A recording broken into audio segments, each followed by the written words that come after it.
सर्वप्रथम मैं सतीनामा पत्रिका के संपादक श्री जितेंद्र जीतांशु जी और प्रोफेसर कम्मू खटीक जी का आभारी हूँ, जिन्होंने ऑनलाइन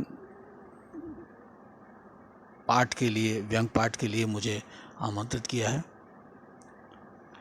मैं जितेंद्र जीतू अपनी हास्य व्यंग रचना कामवाली की तलाश में आपके सामने प्रस्तुत कर रहा हूँ। मैं जैसे ही कमरे में घुसा, माँ ने अल्टीमेटम दे दिया, या तो शादी कर लो या फिर कोई कामवाली ढूंढ लाओ। मुझसे अब चौका बर्तन नहीं होता।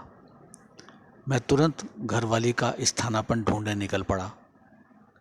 पहले चरण में मैं अपने मित्र के पास पहुंचा और उसे अपनी व्यथा बतलाई। उसने मुझे आश्वस्त किया, बोला, घर जाकर आराम करो, कामवाली पहुंच जाएगी। मैं संतुष्ट होकर लौट आया। माँ को मैंने बतला दिया कि कामवाली मिल गई है, अब रिश्ते ढूंढने बंद कर दो। अगले दिन एक औरत सी दिखने वाली मेरे घर पहुंची। माँ ने सोचा कि किसी कन्या की माँ आई है। माँ तो नहीं समझी, पर मैं समझ गया कि कामवाली है। मैंने उसका अवलोकन किया। उसने जयपुरी घाघरा पहना हुआ था, बीकानेरी चुनरी ओढ़ी थी, कोल्हापुरी चप्पलें पहनी थी, हरियाणवी नथ धारण की थी और यूपी की भाषा बोल रही थी। तुम इन कपड़ों में बर्तन मांजोगी? माँ ने पूछा। नहीं, वो शर्माई। इन्हें तो मैं इंटरव्यू वाले दिन पहनती हूँ। मैं चौंका। माँ भी नहीं समझी। कौन सा इंटरव्यू देने जा रही हो तुम? देने नहीं, लेने। लेने आई हूँ आपका इंटरव्यू, उसने माँ को समझाया। सर्वप्रथम उसने कमरों की संख्या पूछी, फिर प्रयोग में आने वाले बर्तनों की संख्या पूछी। जब वह हमें गिनने लगी तो माँ ने प्रतिवाद किया, घर के प्राणियों को मत गिनो। क्यों, क्या काम नहीं कराना? उसने पूछा। मैंने माँ को चुप रहने का इशारा किया। मेरा विचार था कि अब वह प्रतिदिन खाई जाने वाली रोटियों की संख्या पूछेगी और फिर सबके पेट गिनेगी कि कहीं किसी मुंह के साथ दो पेट ना लगे हों, पर ऐसा कुछ नहीं हुआ।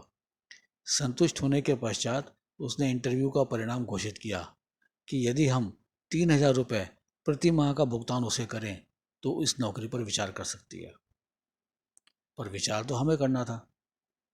मैंने उसे 3 के अंक की अशुभ मिथ के बारे में बहुत समझाया और वेतन को 2,000 रुपये तक रिवाइज करने को कहा, लेकिन वह अडिग रही। तब मैंने उसके सामने हाथ जोड़ दिए। वो भुनभुनाते हुए चली गई। माँ ने मेरी ओर ऐसे देखा मानो कह रही हो कि पत्नी से बेहतर कोई काम वाली नहीं होती। लेकिन मुझे चीपनेस को भी ध्यान में रखना था। मैं अगले दिन पुनः मित्र के पास पहुंचा। तुमने उसे लौटा क्यों दिया? उसने मेरी ओर ऐसी नाराजगी से देखा मानो मैंने उसे घर पर बिठाना था। अब मैं तुम्हारे लिए कुछ नहीं कर सकता, उसने कहा। तुम नहीं जानते वो कितनी मुश्किलों से तैयार हुई थी। वह इतनी व्यस्त है कि तुम सोच भी नहीं सकते। तो कोई ऐसी काम वाली तलाशो जो व्यस्त ना हो, मैंने कहा। इस बार उसने वाकई ऐसी काम वाली भेजी जो कुछ भी हो लेकिन व्यस्त नहीं थी। मैं शौच जाता तो उसकी निगाहें शौचालय तक मेरे पीछा करती। मैं नहाने जाता तो बाथरूम तक। वह इस हद तक व्यस्त थी कि मैं सामने बैठा होता तो मुस्कुराती रहती। इसी बहाने बर्तन भी बन जाते। पर मेरी माँ ने उसे जल्दी ही चलता कर दिया। माँ को डर था कि कहीं वह मुझे बर्तन मांजना न सिखा दे। मैं फिर मित्र के पास पहुंचा। तुमने उसे चलता क्यों कर दिया? वह बिगड़ा। वह कामवाली के साथ साथ घरवाली का फर्ज भी निभा रही थी, मैंने उसे बतलाया। तो क्या हुआ, पैसे तो वो एक ही काम के लेती ना। हाँ, पर मूल सर्विस के साथ साथ वह जो गिफ्ट सर्विस दे रही थी वो माँ को पसंद नहीं थी। अच्छा, क्यों? माँ का कहना है कि मूल के साथ में गिफ्ट तभी दिया जाता है जब मूल में कोई कमी रह गई हो। क्या, ऐसा माँ ने कहा? हाँ, उन्होंने कुछ नए वॉशिंग पाउडरों के साथ फ्री गिफ्ट जैसे पेन और क्रीम का उदाहरण भी दिया। अरे, पर यह तो बिक्री बढ़ाने के लिए होता ही है। होता है, पर माँ बोली कि कई बार क्रीम की बिक्री बढ़ जाती है जबकि वॉशिंग पाउडर की घट जाती है।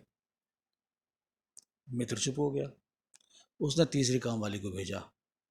वह अत्यंत संवेदनशील थी। हमारे मात्र यह कहने पर कि कृपया बर्तन साफ मांजा कीजिए, उसे हार्दिक पीड़ा पहुंचती। मुंह से तो वो कुछ न कहती, पर अगले दिन कांच की कोई भी चीज़ उसके हाथ से छूट जाती। इससे उसकी पीड़ा तो तत्काल दूर हो जाती, पर हम माँ बेटे घंटों पीड़ित होते रहते। जब हमारे लिए यह पीड़ा असहनीय हो गई तो हमने कांच के कपों में चाय पीनी बंद कर दी और स्टील के कप लेके आ गए। मुंह से तो वो कुछ ना बोली, लेकिन अगले दिन से आई भी नहीं। अब हमने चौथी काम वाली तलाश की। वो किसी बैंड वाले की कन्या थी। चौका वह कुछ इस धुन में करती थी कि बाहर से सुनने पर ऐसा मालूम होता था मानो अंदर एक दो तीन गाने की धुन बज रही हो। मेरे कुछ मित्र जो सायंकाल कभी मेरे यहाँ आ जाते, चाय पीते पीते इन धुनों को बेहद पसंद करते। एक ने तो यह सलाह दे डाली कि मुझे इन धुनों को रिकॉर्ड कर लेना चाहिए, जिससे भविष्य में संगीतकार के चले जाने के बाद भी इनका आनंद उठाया जा सके। एक दूसरे मित्र तो यहाँ तक कह गए कि मैं सांस्कृतिक मंत्रालय से पूछ लूँ कि अगला भारतीय महोत्सव कब और कहाँ हो रहा है, ताकि परात और बेलन की थाप को विदेशों में भी सुनाया और भुनाया जा सके। बहरहाल मैंने इनमें से किसी की सलाह नहीं मानी। मैंने उसका हिसाब कर दिया, क्योंकि उसके संगीत की ख्याति दूर दूर तक फैलने लगी थी और मेरे कई परिचित अपरिचित उसका शो देखने सुनने मेरे यहाँ वक्त बेवक्त आने लगे थे। यहाँ मैं यह बतलाना उचित समझता हूँ कि उस कामवाली ने अपना संपूर्ण हिसाब मुझे कटोरी और चम्मच जैसे वाद्य यंत्रों पर समझाया था। अंत में माँ की मानकर मैंने शादी कर ली और एक स्थायी काम वाली ले आया। माँ ने ठीक ही कहा था, बहू के आने के बाद उसे बर्तन मांजने से छुटकारा मिल गया है। आजकल नियमित रूप से मैं ही ये कार्य करता हूँ।